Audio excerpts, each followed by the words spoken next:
Hello there, good morning, good afternoon, and good evening. So, how to transfer money on Revolut under 18? This is a working 2025 edition. So, important note, Revolut under 18 or basically junior accounts cannot send money to other people outside the Revolut unless the parent guardian approves it. Transfer are typically limited within Revolut accounts or between the child's own saving pockets. So, step 1, open the Revolut application and basically tap it on your phone. Log in with your under 18 account PIN or biometrics, may it be Face ID or fingerprint. Tap in payments should be on the right screen, and basically for this one, select send. If you don't see it, tap new or send money for this one. And step number 4, that's going to be choose the recipient.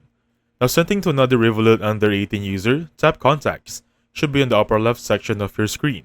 Pick the friend or family member who's also on Revolut. If they're not showing, ask them to join Revolut and verify their account. Now sending to your own pockets, basically saving goals. Tap pockets and choose the pocket you want to send money to. Enter the amount and select continue. So add a note that's actually optional, just like lunch money or gift. Now confirm transfer via review details, tap send or transfer, and you're done.